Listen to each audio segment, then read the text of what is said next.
is Quinn Mark here, and I'm back with another video. And welcome to Quinn Mark Explains. Quinn Mark Explains is basically a series where I explain certain details about my book, as well as giving you guys some inside details and what you can expect, and break it down each chapter one by one and much more. That being said, make sure you give this video a like, hit that sub button, hit that notification bell to be updated with all the videos. With that being said, let's go. Jessica was born in Los Angeles, California, and raised by both her parents.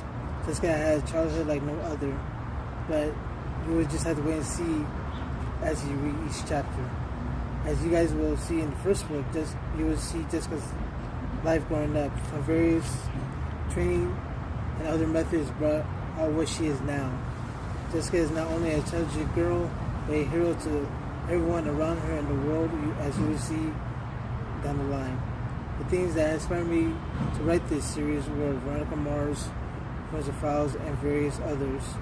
Inspiration didn't stop there though, as James Bond and Sherlock Holmes also played their part in the series, which I really love those books. It's really inspired me to really think about being an investigator, dang, can I do this from this perspective and that something? This series will also show you various adventures that she will encounter, such as drama, suspense, maybe a little bit of romance. You never know what can come out of my brain. Just gotta wait and see. And various other genres you'll see in here. Jessica Sleuth is not only an investigator, but she's also saving lives as well. Whether it's a domestic violence case or abuse or a hostage case, she's gonna save them all. You know what I'm saying? It's like her father did back in Mexico. No matter what gets in her way, she will find a way to succeed. She's very successful, as you see in the book. You see various training methods, like I said before. Her father helped out with a lot of things. She plays a key role in that book, so look out for that. When the official release date of the book comes out, I will provide an update video for you guys, where you guys can purchase it out, because I'm currently working on a website. I have an appointment with this guy that's going to help me out with this website too, so stay tuned for that. And also, before we wrap it up, here's what you can expect for episode 2 of Quinn Mark Explains. I'll be breaking out each chapter of my book that I'm working on right now, and you'll see all the good key details I'm going to provide for you guys. So stay tuned for that. It's called Jessica Ray's Sleuth in the Origin. The origin, why is it called the origin? Because the origin is basically the origin of her story and where she came from and how she came about and what she's going to do now, So it's like a lot of books. Stay tuned for that. Thank y'all for watching this video. Make sure you give this video a thumbs up again. Follow my socials in the description, as well as subscribing to my channel. I'll see you guys in the next episode. This has been Quinn Mark. Thank y'all for watching this video. Peace.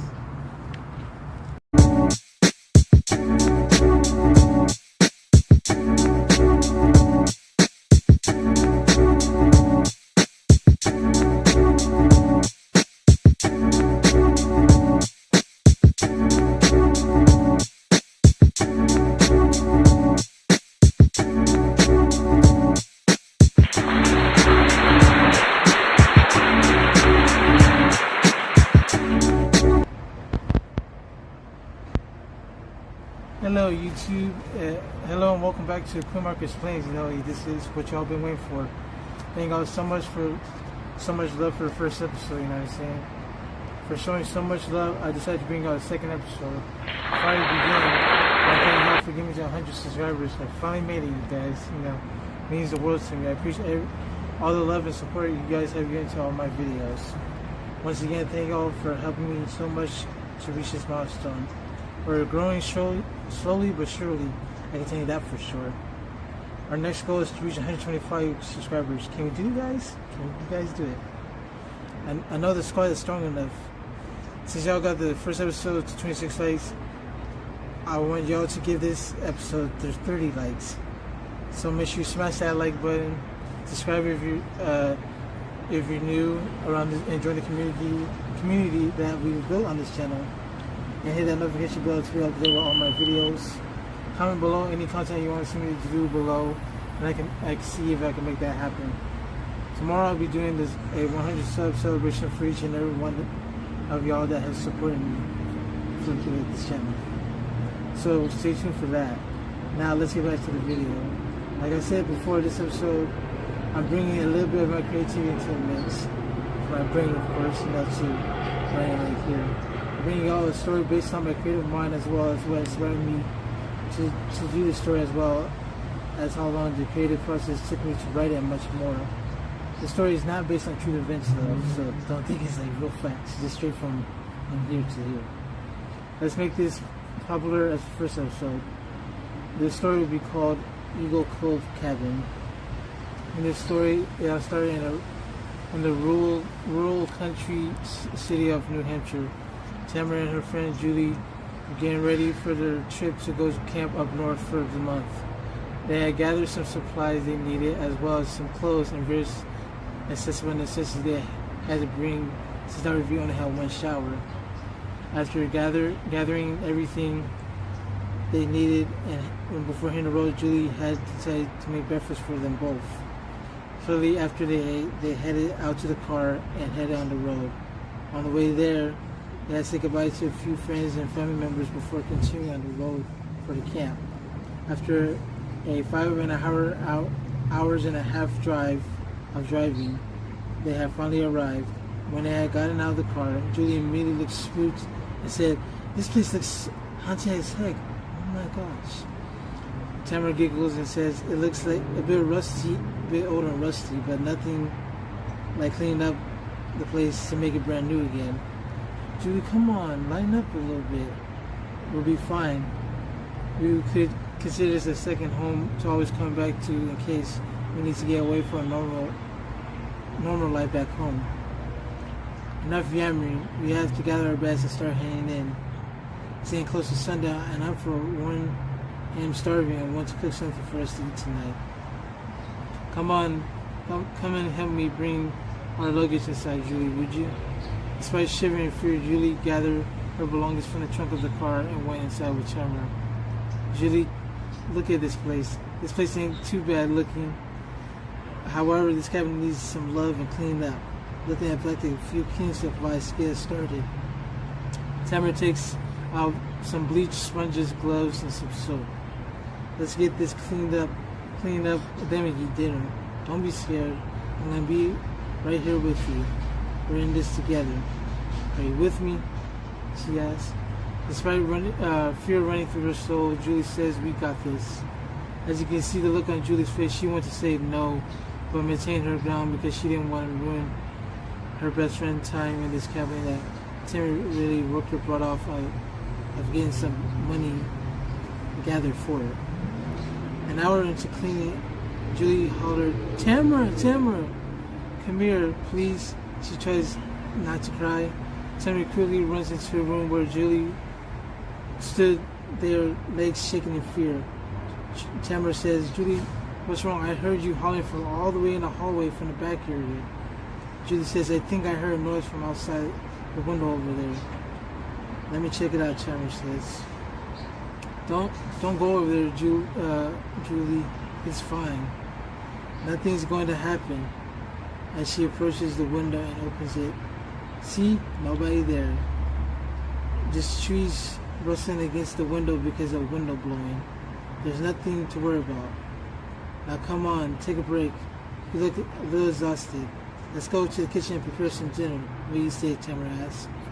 "Sounds like a plan," Julie says nervously. So Julie and Tamara head to the kitchen, pull out some ingredients from the grocery bags. After pulling out the stuff from the bags, they began cooking. After 45 minutes of preparation and cooking, they finished cooking the meal. They had made some chicken with rice and vegetables and some chocolate chip cookies for dessert. "We made some good food and no stress in the world to think about. Ain't that right, Julie?" she asked. "Yeah, I'm going to try to forget about what happened earlier and ease my mind."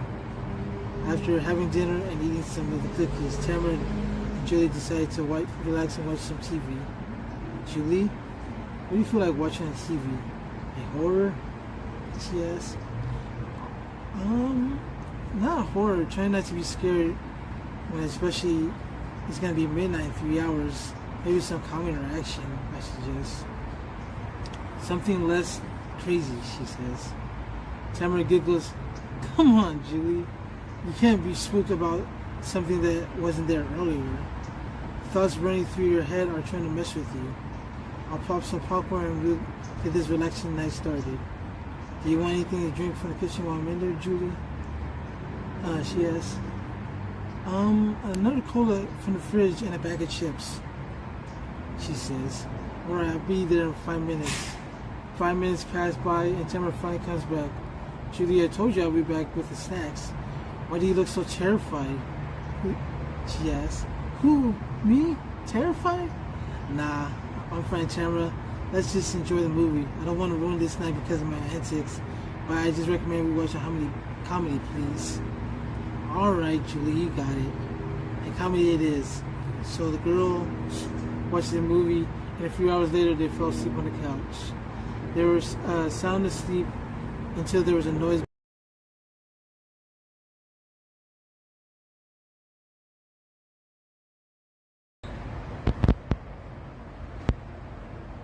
Hello, YouTube. Hello and welcome back to Quinn Explains. This is what y'all been waiting for. Thank y'all so much love for the first episode. You know what I'm saying? For showing so much love, I decided to bring out a second episode. Before I begin, I want to thank y'all for getting me to 100 subscribers. I finally made it, you guys. It means the world to me. I appreciate all the love and support you guys have given to all my videos. Once again, thank y'all for helping me so much to reach this milestone. We're growing slowly but surely. I can tell you that for sure. Our next goal is to reach 125 subscribers. Can we do it, guys? Can you guys do it? I know the squad is strong enough. Since y'all got the first episode to 26 likes, I want y'all to give this episode 30 likes. So make sure you smash that like button. Subscribe if you're new around this, and join the community that we've built on this channel. And hit that notification bell to be up to date with all my videos. Comment below any content you want to see me do below, and I can see if I can make that happen. Tomorrow I'll be doing a 100 sub celebration for each and every one of y'all that has supported me for this channel. So stay tuned for that. Now let's get back to the video. Like I said before, this episode I'm bringing a little bit of my creativity into the mix.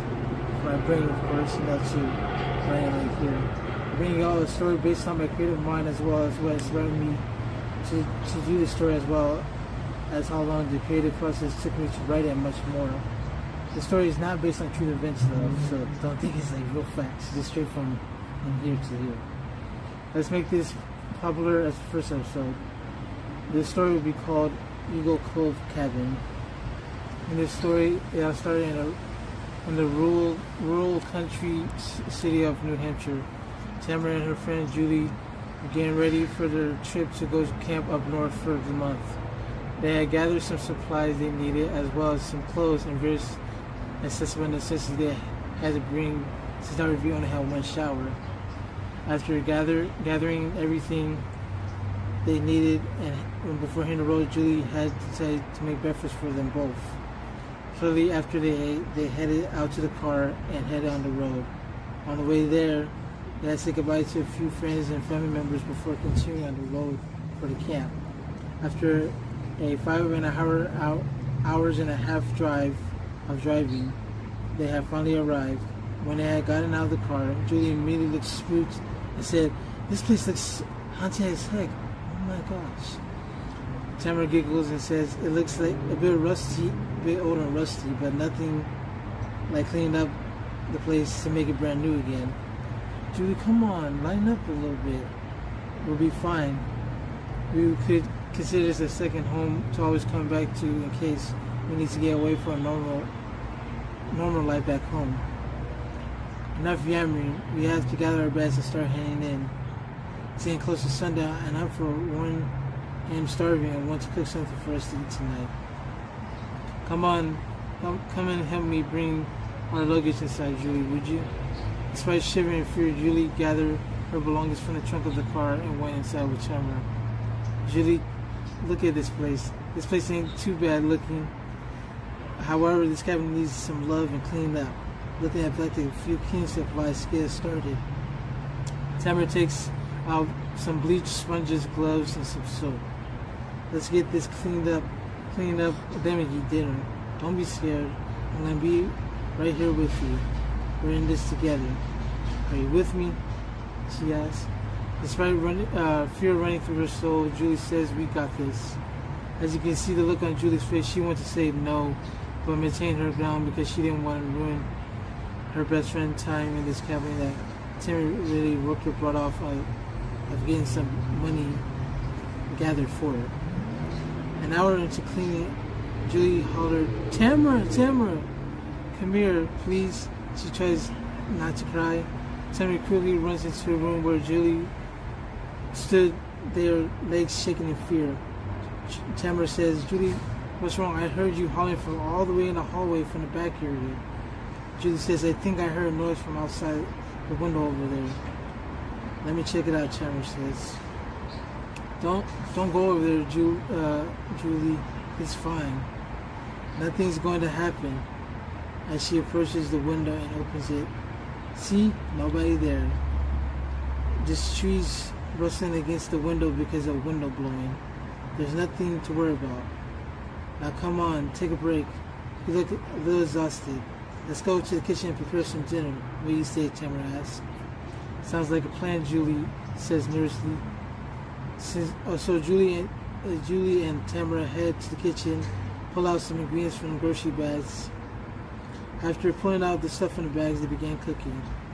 After 45 minutes of preparation and cooking, they had finished cooking the meal. They had made some chicken with rice and vegetables and some chocolate chip cookies for dessert. We made some good food and no stress in the world to think about. Ain't that right, Julie? She asked. Yeah, I'm going to try to forget about what happened earlier and ease my mind. After having dinner and eating some of the cookies, Tamara and Julie decided to relax and watch some TV. Julie, what do you feel like watching on TV? Like horror? She asked. Not horror. Try not to be scared when especially it's going to be midnight in 3 hours. Maybe some comedy or action, I suggest. Something less crazy, she says. Tamara giggles. Come on, Julie. You can't be spooked about something that wasn't there earlier. Thoughts running through your head are trying to mess with you. I'll pop some popcorn and we'll get this relaxing night started. Do you want anything to drink from the kitchen while I'm in there, Julie? She asks. Another cola from the fridge and a bag of chips, she says.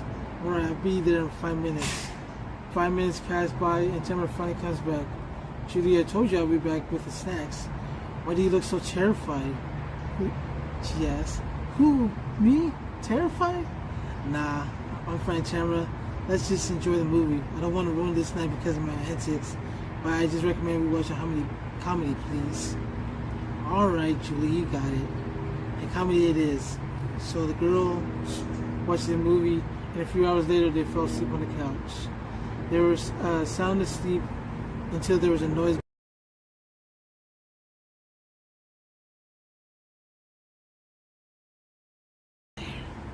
Let's move. His partner nods and they move quickly and quietly. Shortly thereafter, they found the guy reached for the hidden door button that was behind the paint on the wall. That button was going to initially almost expose where Tamara was hidden, but luckily the cops had just arrived in the nick of time before he could push it. Freeze, dirtbag! Don't you move a muscle.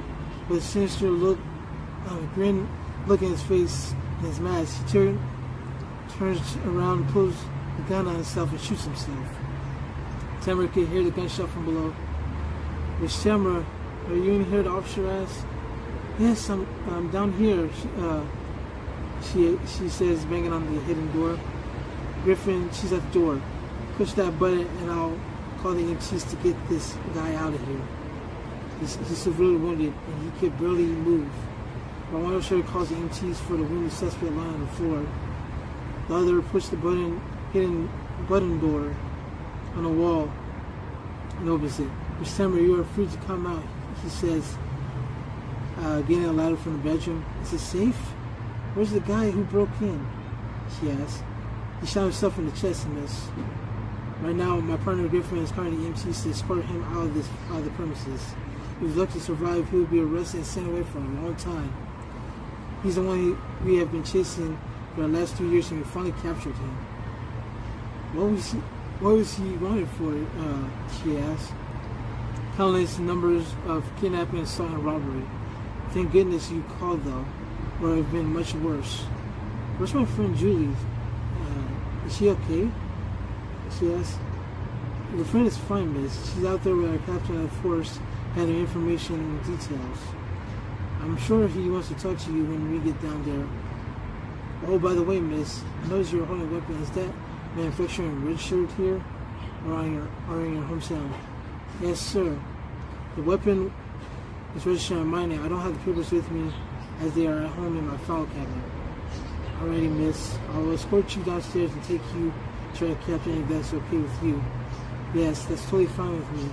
So while Tamara and officer were heading out to the front, the other officer upstairs called the paramedics to get the last bloody bastard,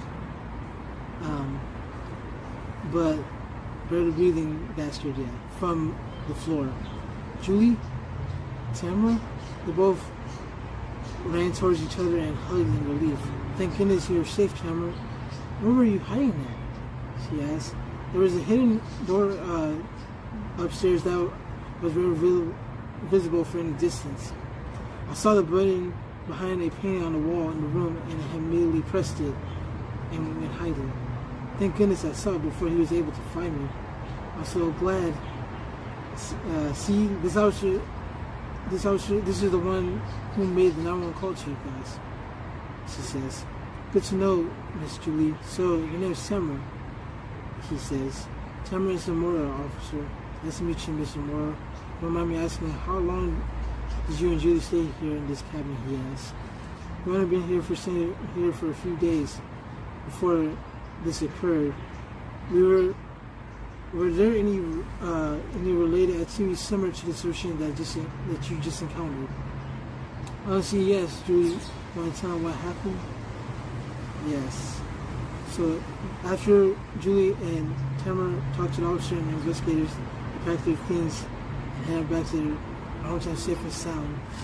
Thankfully, they made it back safe. The end. That's the end of the story, guys. Well, there you guys have it. There was the story that I told you guys I was going to do for you guys. For my creative brain to hear presented to y'all. Now, y'all have any questions, be sure to leave in the comments below. That will be the third episode of Quinn Explains, Q&A, that is. If y'all want the third episode, make sure to smash that like button, subscribe to join the community we have built here, and hit that notification bell to other videos. Once again, since this episode got 26 likes, I want this episode to get 30 likes. Thank y'all so much for 100 subs. There will be appreciation posts before or after this video.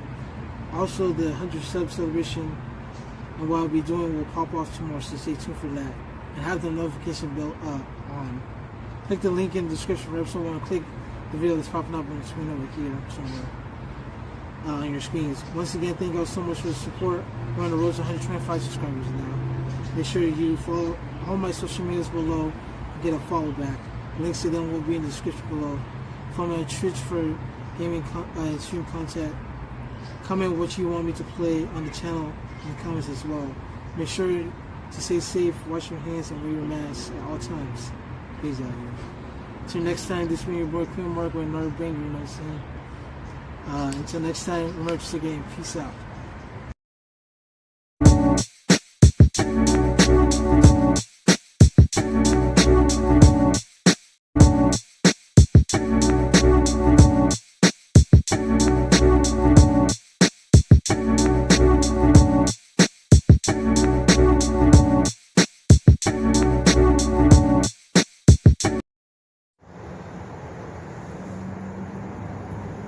What up, YouTube? Quinn Mark here, back with another video. Thank y'all so much for 100 plus subs. I really appreciate that so much. Comes from the bottom of my heart, you know what I'm saying? Today's video is a little short video for you guys. I have right here my short story document physical copy right here, you know. It's called Eagle Cove Cabin. I'll put the link for in the description below for like the docs for each you guys to either print it out, have it on your wall or like read it to other people to, share my story until the novel comes out. You know what I'm saying? So another thing for you guys, I want you guys to do episode 3 of Quinn Explains will be a Q&A. So make sure to leave questions in the comments below or leave it on my IG or Twitter. My IG is QuinnMark301 or my Twitter is QuinnMark9. 100 sub Quinn gang. Anyway, besides that, just look forward to the next video. Possibly gonna be a 100 sub celebration that I was supposed to do like a while ago, but it is what it is. Thank y'all so much for 110 subs, by the way. We're on the road to 125, you know what I'm saying? So make sure you smash this like button, subscribe if you're new, and to join the community that we built here, and hit the notification bell to be updated with all the videos. This is your boy Quinn Mark. Once again, link below for all this. This is your boy Quinn Mark. Sign out. Peace out.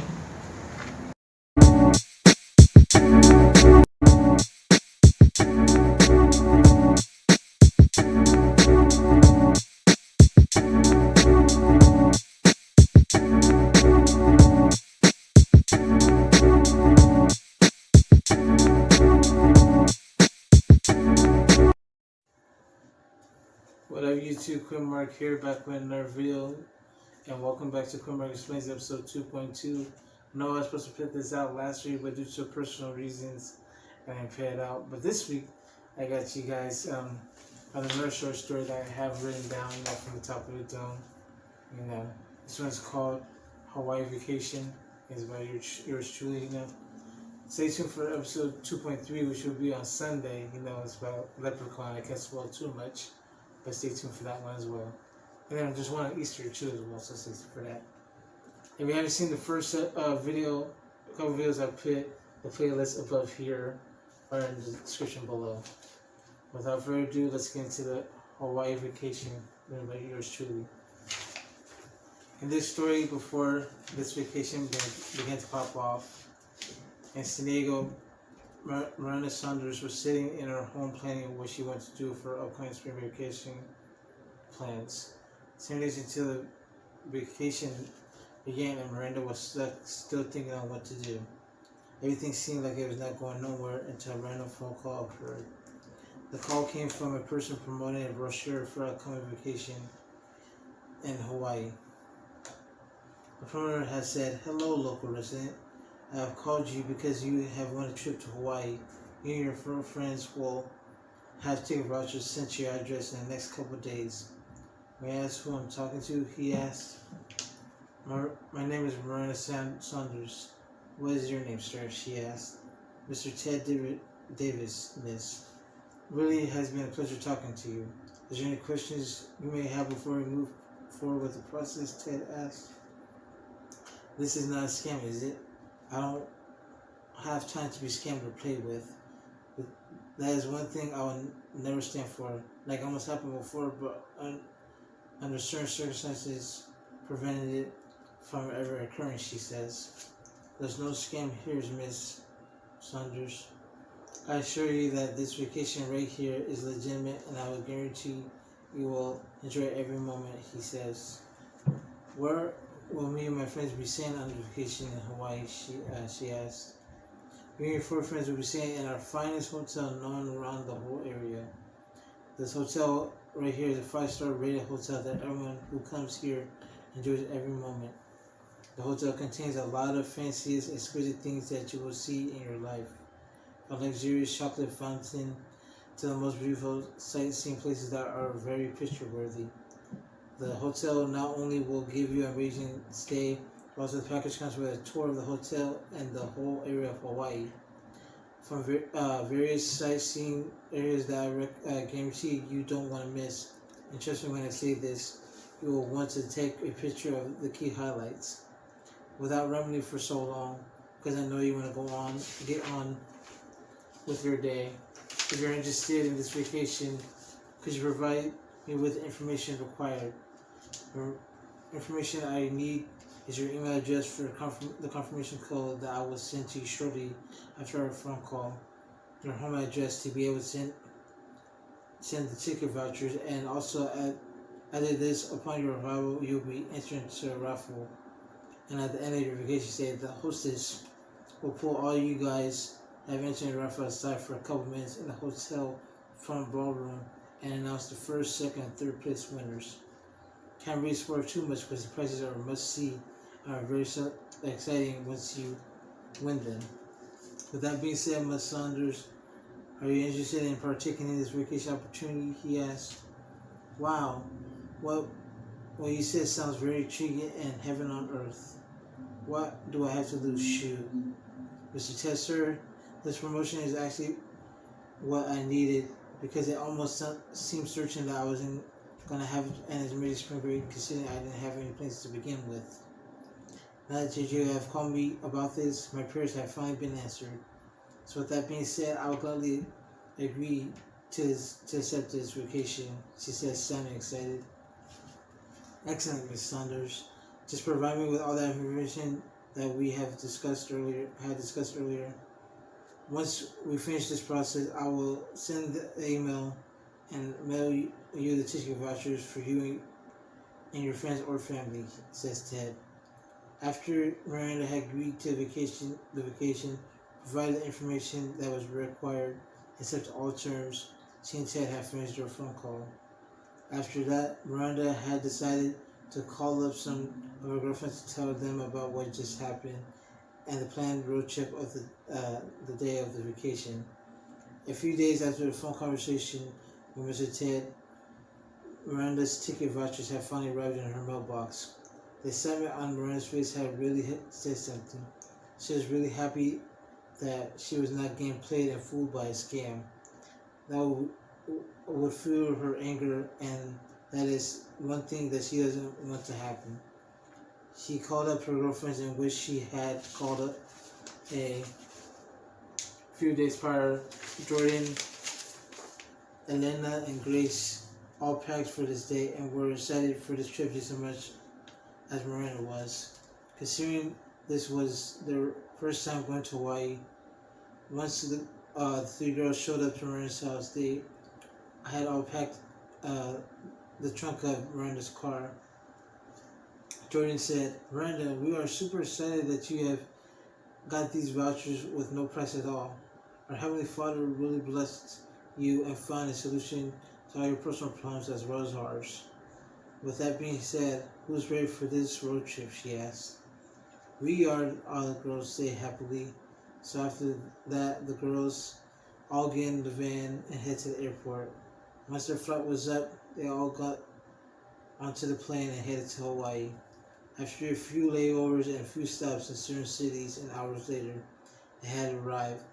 Once they touched down in the Hawaiian airport, they were awaited by a limo driver who had up a sign that had all their names on it. Once they had gone into the limo, it was a long way to the hotel. After an hour and a half of riding around town in the limo, they had finally arrived. They were greeted by the man whom Miranda had spoken to on the phone. Hello, ladies. Welcome to the Tiki Hotel.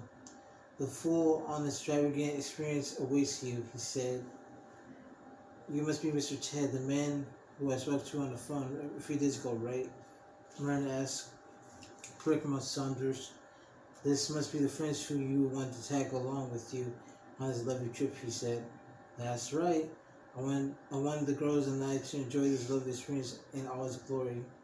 Once I told them about the other experience you and I talked about on the phone, they immediately wanted to see what the chatter was about.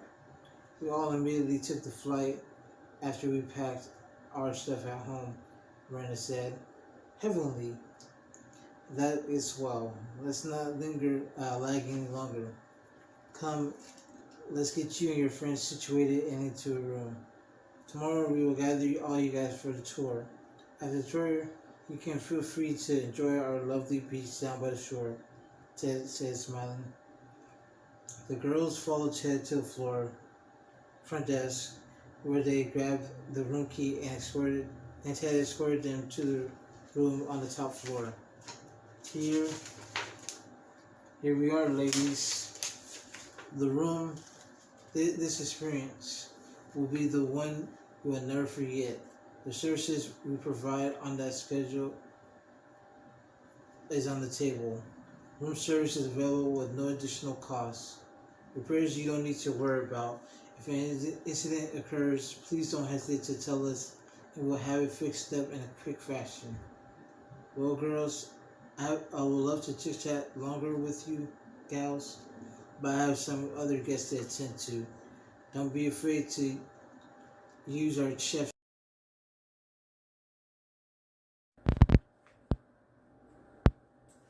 Don't be afraid to use our chef's phone number to bring you some of our finest food known to man. I'll see you guys in the morning for the tour, he says. Well, girls, what do you think of so far of this hotel? Miranda asks. Not too bad thus far. That guy really seemed very courteous and very kind-hearted, says Jordan. So I agree with you right there, Jordan. This place seems very wonderful and the view from the road looks so divine, says Elena. Yeah, this place is truly a heaven on earth type vibe that I'm currently receiving through my soul. All this talk is making me hungry though. I say we call that chef that Ted mentioned to us and order something good, says Grace.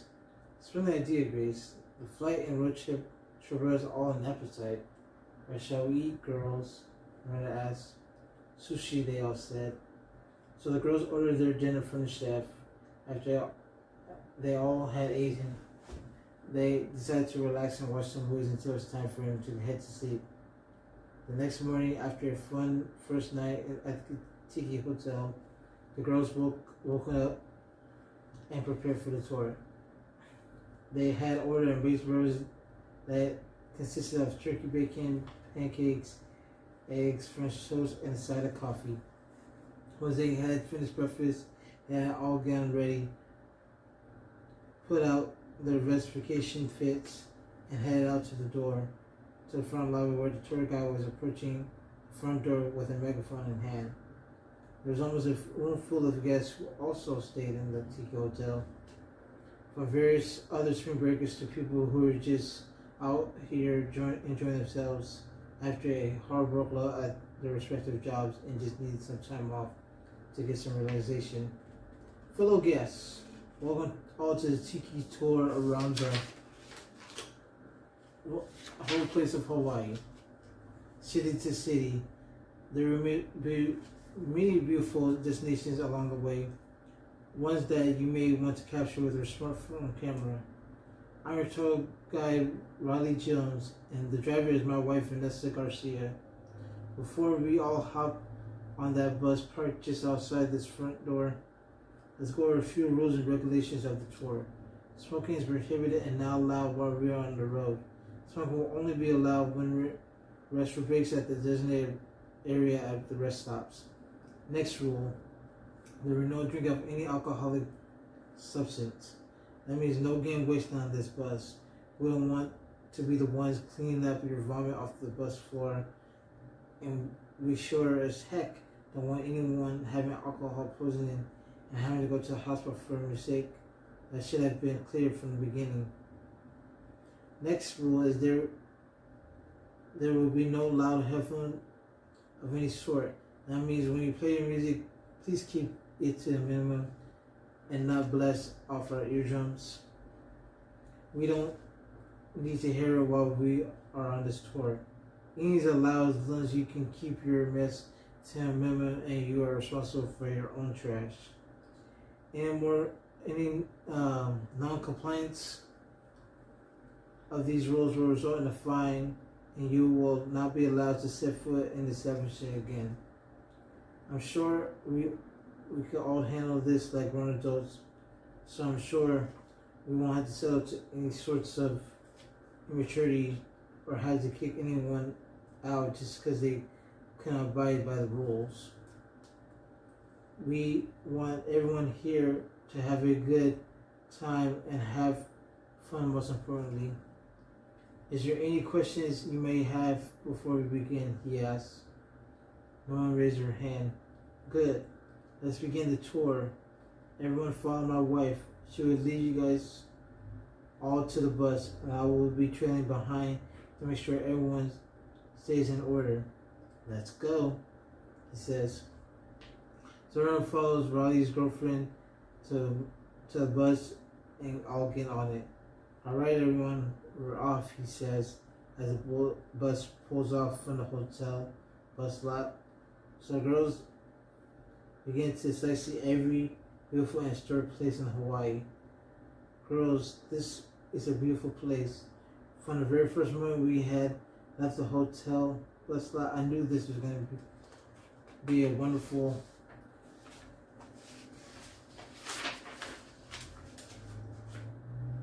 adventure. Don't you guys agree? Miranda, feeling pleased, said, and happy. Totally, all three of them said together. This place is just super awesome. Ever since you and me and Elena stepped foot on here, it feels like I'm at home. From the most extravagant cuisine to the most wonderful places we ever laid our eyes on, says Grace. Hours of sightseeing and exploring various towns and cities and museums. Then arrived back at the hotel. That was super fun. Can't believe Sunday is the last day and that's when the voucher expires. At least we all entered the raffle that he talked about, and no matter who the winner is of all of us, we're going to fully support and simply congratulate them, says Miranda. Totally, all the girls say. After a week of having fun at the Tika Hotel, the Sunday where the ticket voucher had expired and their stay was set in. After eating breakfast, packing up their things, and preparing for the day and a flight later, they headed to the front ballroom where the guests were all sitting down in the ballroom chairs awaiting Ted to announce the winners. Good morning, ladies and gentlemen. Welcome to the 62nd annual Tiki Hotel raffle. In case this is your first one, let me explain it to you. Basically, once you enter the hotel, you or if you have a family or friends with you, you will enter the raffle, and the last day your voucher expires, this is where we hold the raffle. This room was held by so many winners. My father, who retired this last year, had run it back from back in the 1950s, and now he's passed that tradition on to me. Tonight's prizes are: first place gets $1,000 and another voucher to return back here for another time, plus the bundle package to come here for a whole year as well as a 65-inch television. Second place will receive $50,000 and another voucher for 6 months, and third place will receive $10,000 and a luggage bag. Now that we've settled and explained the rules, it's time to announce the winners. My wife Renee will kindly bring up the raffle spinner, and after a few spins, I will pull out a name and announce a name for you guys. Everyone ready? Ted asks. Yes, says all guests loudly and sadly. The first place winner is drum roll. Is Miranda Saunders. Come up to the stage, Miss Saunders, says Ted, as everyone cheers and claps for her. Thank you, Mr. Ted. This is really an honor to it being my first time here at the Tika Hotel and winning the raffle. I really appreciate the time and effort. I will definitely be back again, she said. Once again, give it up for Miss Saunders, ladies and gentlemen, he says, clapping and everyone clapping as well. After the raffle was over, the girls grabbed their bags from the room. After thanking Ted for the time they spent at the hotel, they went to the airport and went back home. The end. So you guys have it right there. Episode 2.2 of Quinn Explains Hawaii Vacation. Like the previous video, I will leave a link below so you guys can get a copy of this as well. And then stay tuned for episode 2.3 of Quinn Explains, because it will be for that was supposed to be originally aired on St. Patrick's Day for that video as well. So yeah, thank y'all for watching this video. Make sure you smash the like button, subscribe if you're new, and hit that notification bell to be able to other videos. Once again, I'll leave a link to this, and I'll leave a link to the other videos if you guys haven't seen those already. See you next time, you guys. Thank y'all so much for watching once again. Screen bar, Quinn Mark, piss.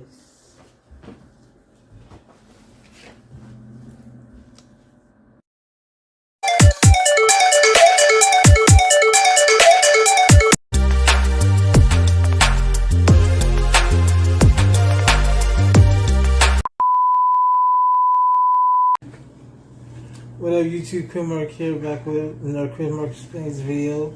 This is episode 2.3. You know what I'm saying?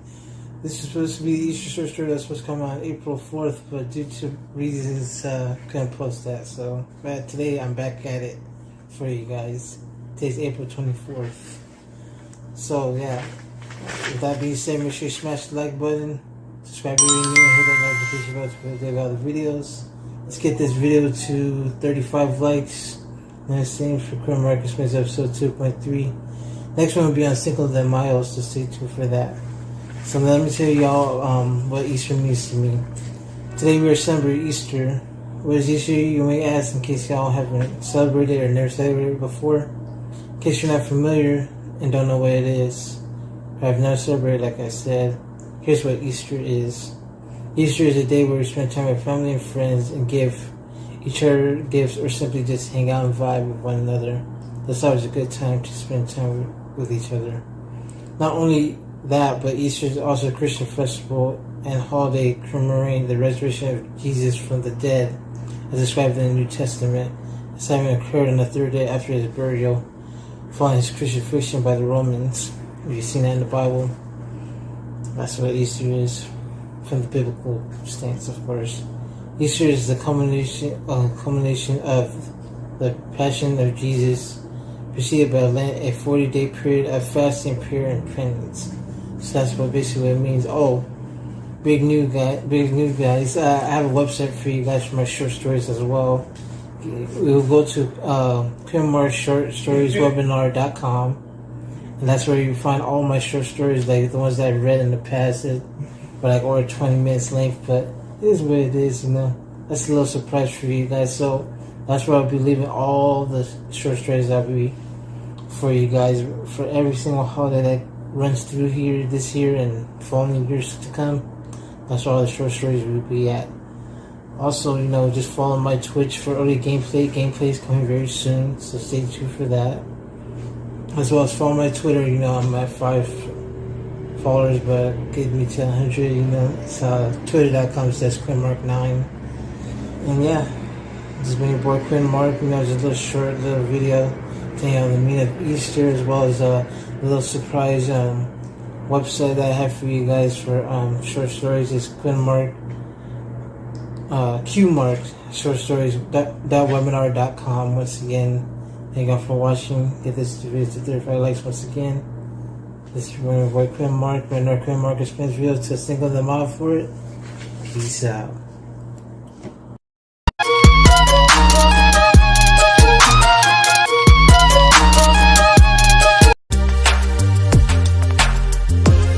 Big news, guys! I have a website for you guys for my short stories as well.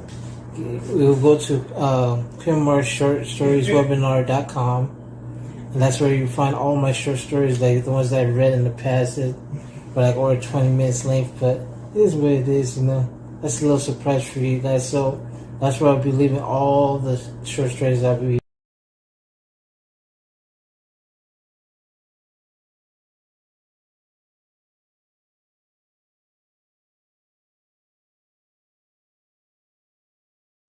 What up, YouTube? Quinn Mark here, back with another Quinn Mark Explains video. This is episode 2.4.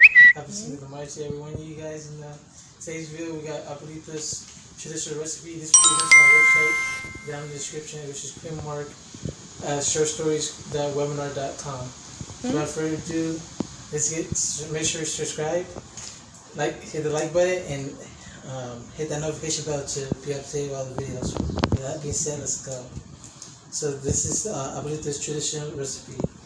Hello there, my name is Vanessa Rojas. Today I'll be telling you guys a short story that has been running in my family for generations.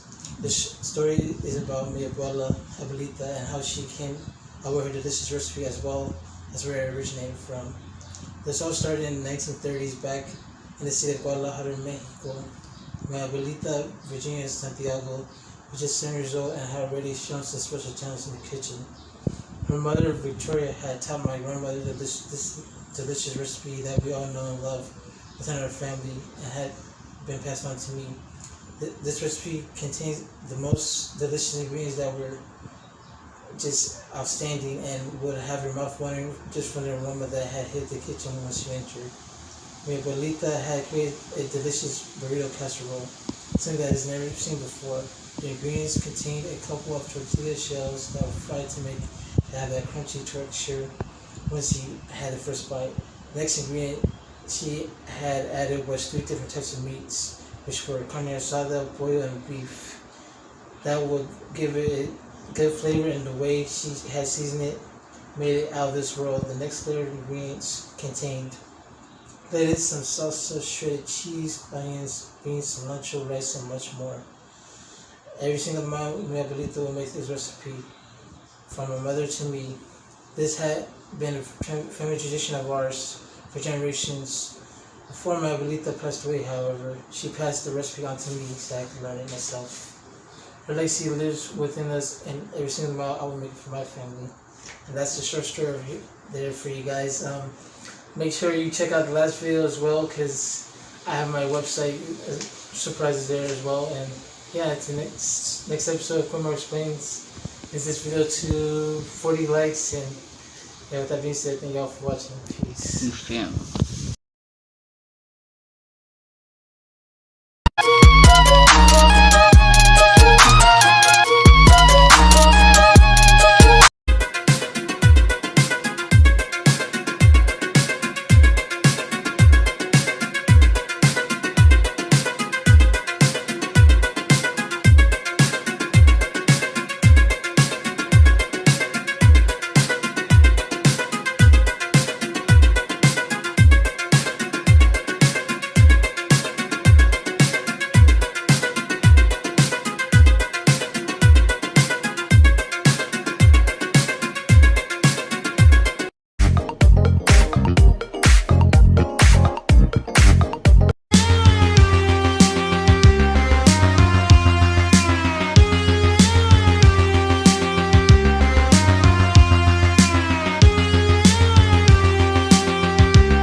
What up, YouTube? Quinn here, back on another video. Welcome back to Quinn Explains.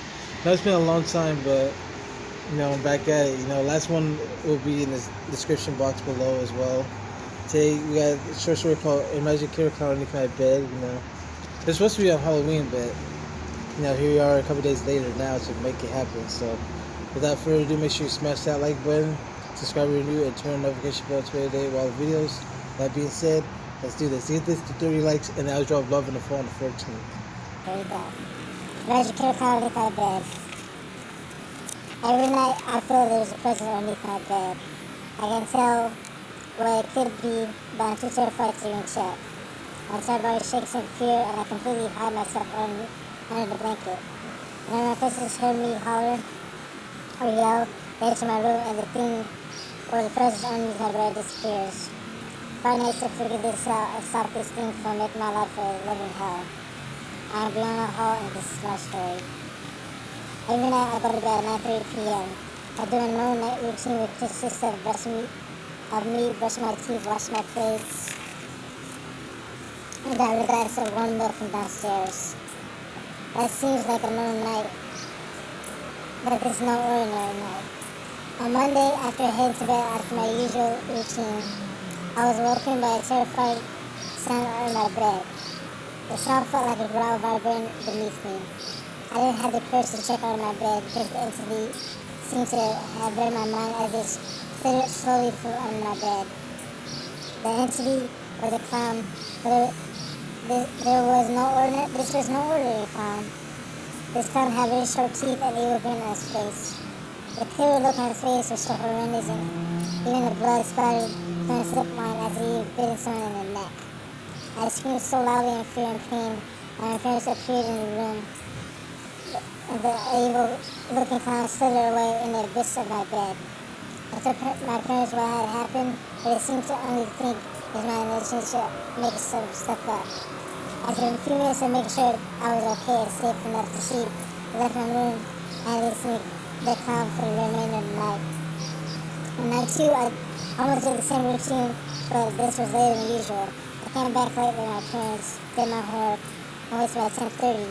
Once again, 30 to 45 minutes later, the clown came out in complete silence with that sinister look on his face without uttering a single word to having his eyes roll back.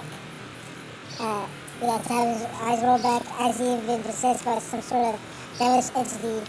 He had given me this most evil laugh I ever heard. Once again, I screamed for my life in terrifying fear, and my parents came to my aid once again as he silently went underneath my bed. My dad had checked and said there isn't anything underneath there, and that is just a nightmare you must have had. Once again, like night 1, my parents came to my aid, and the clown was completely gone without returning and slept peacefully. Night 3, the same thing happened to me, but this time, the clown had chased me throughout my entire room for what seemed like 10 to 15 minutes. I hid underneath in my closet, trembling in fear, and my face was hidden in my legs with some tears flowing down my face. My parents didn't come to my aid this time, and once again, the clown didn't utter a single word to me. I felt like I was losing it psychologically, but I knew I was not lying about him underneath my bed. On night 4, I snuck in one of our nights in the kitchen once my parents went to their room. This time, my mind was fixated on focusing and guarding myself without howling for my safety, because even though I was close to an age to not being free of anything of this sort, especially a killer clown, I had to try to stop this once and for all, because I knew my parents were tired of coming in and out and aiding me non-stop. But I knew they probably didn't want to tell me because they love me so much. On night 4, after midnight, once again the killer clown had appeared from beneath my bed. This time he had finally uttered some words to me. "Little girl, do you want to come win some prizes at my carnival?" he said, with a sinister and evil look on his face. I could tell by the look on his face that he had far more chances than to show up to some random carnival that I bet didn't exist. So with my intuition, I responded back to him, "No, I will not come with you. You are nothing but a weird clown that has some motives far more than what you're telling me." With that being said, "Get the hell out of here, you freak," I said, with my mic coming out of my veins. The clown then slid beneath my bed and attempted to jump on me, but without any sort of thought, I stopped him right in the eye, resulting in him clutching his eye while writhing in utter pain, and he seemed he couldn't get the blade out of his socket. He tried his best to get the knife out, but the penetration of how I stabbed his eye was way too deep for him to get it out. The procedure will at least take 2 surgeons to remove the damage from his eye. He tried his best to get me, but with each attempt I swung my bat and hit his body, and he was in excruciating pain. On his last attempt to get me, I swung the bat with all my might, and it's a final blow that took the kid as I bashed his skull in, and he fell to the ground, seemingly unconscious.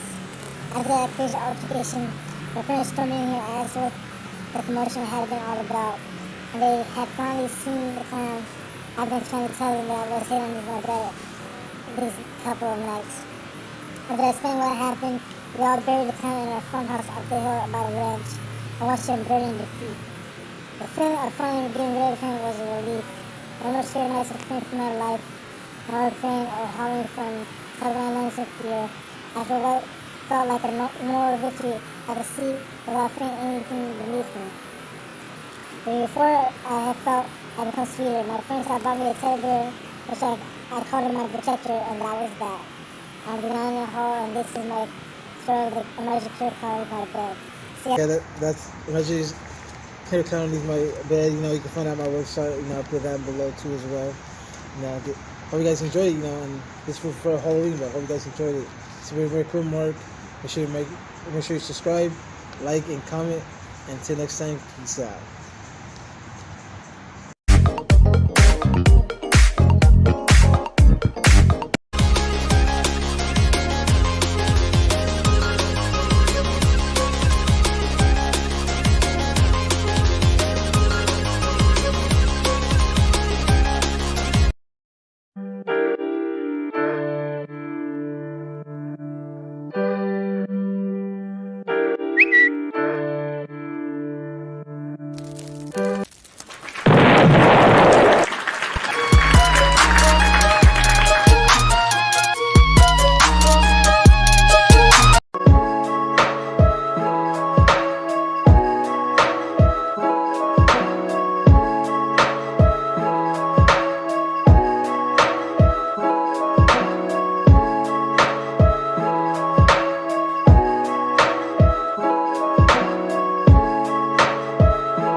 YouTube, Quinn Mark here, back with another video. Welcome to Quinn Mark Explains episode 2.6.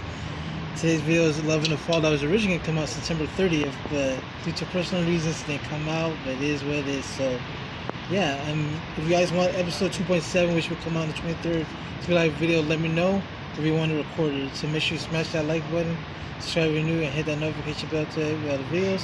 That being said, let's go. It's called Love in the Fall, like I said. In the city of Springfield, Jordana Fuentes was born. Born up with just her mother, Jaylene, and her brother, Josiah. Life for Jordana Fuentes was alright for the most part. She was always a great student in school and outside school. She was helpful around her community, whether that be helping feeding the homeless in the shelter downtown, or simply just doing good deeds. Her mother always thought highly of her because she knew that Jordana had a bright future over her shoulders. She was the only child besides her brother when it came down to her family. She lived with her mother, and her father wasn't in the picture much due to unknown reasons. On the other side, Eric was a newcomer to Springfield. Growing up with 4 other brothers, some of which were negative influences. Eric was born in the state of New Mexico most of childhood and just moved over during the summertime. 2 of his 4 brothers were locked up due to making bad choices. The other 2 were just the opposite. One was very into sports and often played with his school's teams, whilst the other was a book nerd who loved reading countless books in his spare time. Eric was laid back and outdoorsy, especially when it came to fishing or doing outdoor exercise. September 12th was a lovely fall day, and the school had begun its first day. Jordana came into the classroom first, dressed in a blue and white dress shirt with jeans and some Timberland boots. After about 5 minutes later, Eric came in with a couple other students and sat in the back. Something about him had Jordana fixated on him for a couple of seconds. Daydreaming about this strange boy who had just made his presence felt not too long ago. The first day of school, she had seen she was destined to be with him, even if it means not quite yet. After a couple of seconds, she had snapped back into reality and almost felt a bit of embarrassment because she had stared at him way too long. She had thought maybe the other students thought she was crazy or just plain a weirdo. Without hesitation, she got her supplies and notebook from her backpack as class began. 8 hours later, school had ended, and Jordana had maybe felt he was the one for her. Maybe she wasn't. Only time would tell if these 2 were meant to be. Hours later that night, Jordana had plenty of thoughts rolling through her mind that it was hard for her to sleep a while. After grabbing a glass of milk from the kitchen, she had drunk it before heading back upstairs and finally get the rest she had needed. So the next day, Jordana showed up to class as normal. Eric showed up to class as normal. Once again, the 2 didn't speak to each other throughout the whole class. Jordana felt like she not only shy, but the fact how day 1 went for her made it seem harder to convince this boy to be hers. She needed some confidence booming within her before she made any sudden movements. Jordana studied what she could in order to impress him when the right moment came. Studying from an online source about love, Jordana had planned that Friday at the end of the month was the day to finally tell him that she had felt what she had felt the first day, which was yesterday. So the next 1 or 2 weeks, Jordana had began studying her butt off with the online love source, was doing her studies for classes. The Friday that she had circled on her calendar to finally tell him how she felt had finally come. So that morning, Jordana had put on her best clothes, showered up, ate breakfast, and waited for the school bus to go to school. Shortly after arriving on campus, she took a deep breath and began heading to the classroom. She had waited to tell him before his mom picked him up at 3 to his attention and tell him. With optimism and endless excitement flowing through her veins, She had begun counting down to tell him what she had been dying to get off her chest. Hours later, at 2:55 p.m., was the time Jordan had begun to make a move. She had found Eric sitting down chewing a candy bar while sitting down on the concrete while having his headphones in. Without a moment to spare, she approached him with confidence flowing through her veins. She taps his shoulder and says, "Hello there." Eric takes off his headphones and says, "Hi." "Eric, is it?" "Listen, I've been having a crush on you since day one of school. I was wondering if you would be my boyfriend," she asked him. "I mean, shoot, you cute." "Heck, I'll be your boyfriend. I'll treat you like the queen you deserve to be," he says after standing up. With no moment to spare, the two kissed a couple seconds just as Eric's mom arrived with the van. So from that day forward, the two fell in love on several dates. 10 years later, end up married and having kids, and lived happily ever after. So I was loving the fall right there, guys. This little short love story that's supposed to come in September. If you guys like to, be on my website, so it'll be in the description below. Make sure you smash that like button, subscribe if you're new, and hit that notification bell to other videos. That being said, let me know if you want episode 2.7 to be a live one or recorded. So let me know in the comments below. Till next time, this has been Roy Quinn Explains. Peace out.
What up, YouTube? Quinn here, back with another video, and happy Thanksgiving to all you guys. In today's video, this is episode 2.7, and the season finale will be December 25th for Christmas. The show will be out on the 11th for that as well.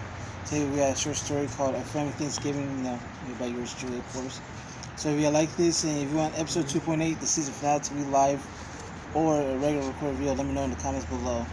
So make sure you smash that like button, subscribe if you're new, and turn the notification bell to be updated about the videos. With that being said, let's go.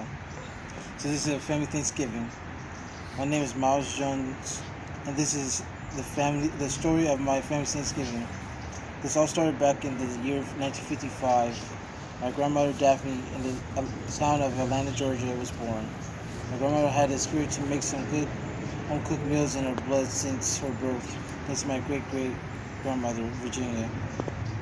Growing up in a place where you're just scraping by or doing some hard work in the fields or working for just so little minimum wage, that didn't stop my grandmother from cooking her butt off. At age 6, my great-great-grandmother had taught my grandmother the basics of cooking, showing off with an easy task to make, which was pancakes. It's simple just for breakfast for adults, but if you're just a rookie, the task will be more difficult, and that was certainly the case when she was put to work making one for the house. 3 chances it took to make the perfect pancake for my grandmother, but she got it done. Once she had learned all the skills required, my grandmother had it down in that kitchen, making it from various recipes, especially when it came down to the tradition known as Thanksgiving. My grandmother learned from her mom that will eventually lead to grandma making her own recipe and traditions for Thanksgiving. From that day forth, my grandmother had been a master in the kitchen.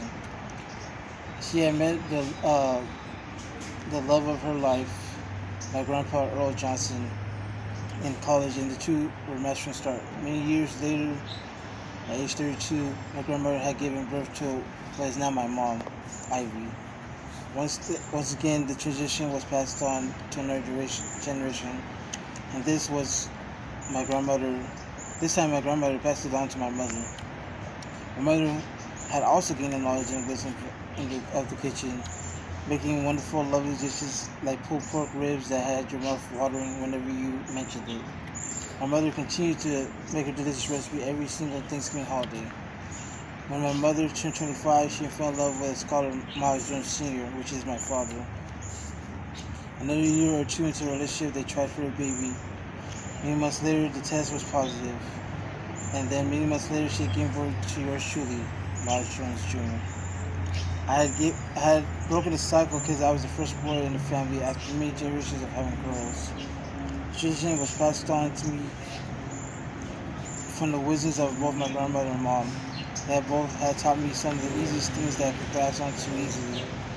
When I turned 15, I told my mom she didn't need to cook for the family at that point. At that point, I felt mentally ready for the challenge.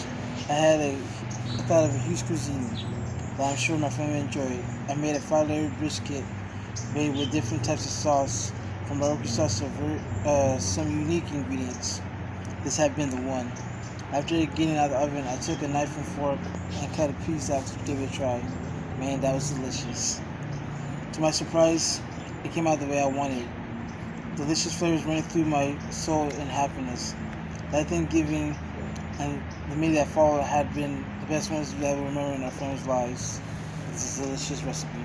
So that was a family Thanksgiving, a little short story for you guys, Hope you all enjoyed this video, hope you all have a good Thanksgiving.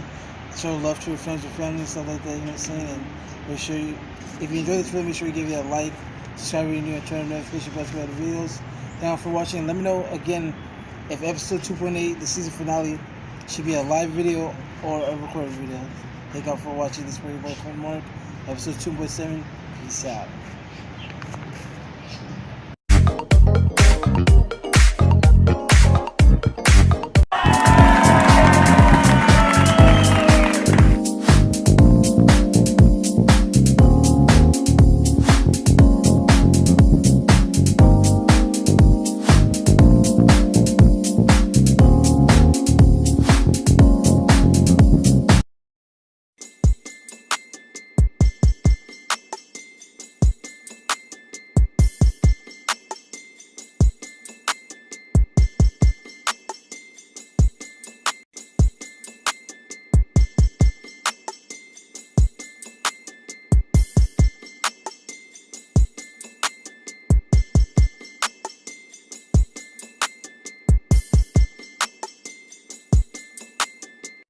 Another video. Welcome to the season finale of Quinn Explains. Thank y'all so much for all the support of the Quinn Explains series.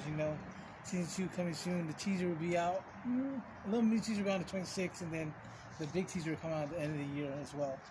Also, we'll have a BTF for you guys next year, so stay tuned for that. So yeah, this is the season 1 finale of Quinn Explains. This is called Brenda Lee's Little Christmas by yours truly. Season 1 finale. If you guys enjoyed this video and ready for season 2, make sure you smash that like button, subscribe if you're new, and turn the notification bell to evaluate all videos. That being said, let's get this started. Brenda Lee's Christmas. Hi there, I'm Brenda Lee. This here is the story of where my love for Christmas began, as well as more. Firstly, I was not born here in the States. I was raised in Shanghai. At the time living here, I didn't know what Christmas was or how it was celebrated, because I didn't know how to speak any sorts of English. I was raised by both my parents. My dad had been an attorney out working high-end jobs, while my mother worked on the fields day in and day out. With both of them busy, my grandmother had been the one to babysit me. I remember one morning, my grandmother Lee, turned on the television to what looked like an American television special of some sorts.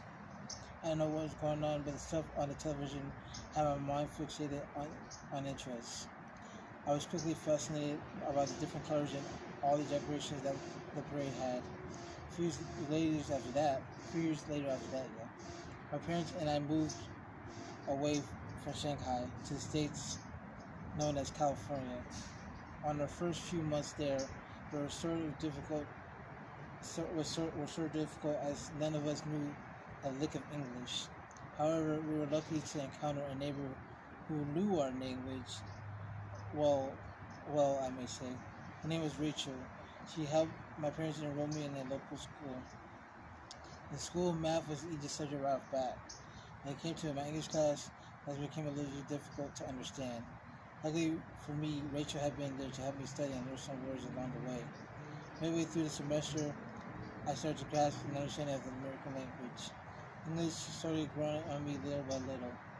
Soon, I was saying some sentences in English, and my parents were very proud of me. December had rolled around, and I just finished my semester in school. Rachel had told us that it was near Christmas, and that's when I hit my mind of what my grandmother had shown me a few years back. Rachel showing a few Christmas DVDs that she had on the shelf in her living room. The more I watched, the more I began to understand what Christmas meant. A week prior to Christmas, Rachel had brought us a Christmas tree with some ornaments to decorate it. I had told my parents that it was the upcoming holiday known as Christmas. Rachel and my family had hung up some ornaments while we drank some hot cocoa around the fire. That same week, my parents took me to the mall to go see Santa Claus. I had told them my every wish as my parents stood there watching me speak to them. A few days later, Christmas Day had finally arrived. I had jumped out of my bed and then ran downstairs to my basement. There were lots of presents underneath the tree. My parents and I were sitting close to the fireplace with hot cocoa. My parents and I were sitting to a fireplace with hot cocoa. My parents greeted me with open arms with smiles on their faces. That they had led me to the tree that was surrounded by lots of gifts that seemed to belong to me, Rachel, and I see Rachel had given my parents and I something. So, one by one, each present meant something significant to me. From toys to clothes, I would enjoy wearing some memorabilia and other stuff that we would forever cherish. I would like to thank my grandmother for showing me the path of knowing what Christmas is. I also like to thank our neighbor Rachel. Rachel, you taught my parents and I so much since moving here. From helping us with the language barrier to helping me enroll and such. My final shout out is to my parents. I've always been there since day one, of course. Moving from Shanghai to the Americas was a difficult task at the beginning, but over time it took some time to grasp it. For that, I thank y'all so much. Love you guys for helping me on my path journey. So yeah, that's the season 1 finale called Brenda's Lee's Christmas right here. If y'all ready for season 2, give me a book emoji down in the comments below. Thank y'all for watching. Make sure you like this video, subscribe if you're new, and turn on the notification bell for all the other videos. Also, if you guys want season 3 of Criminal Trick Shots next year, play a basketball emoji as well. Thank y'all for watching, and look out for the BJ. Thank y'all for watching. Peace out.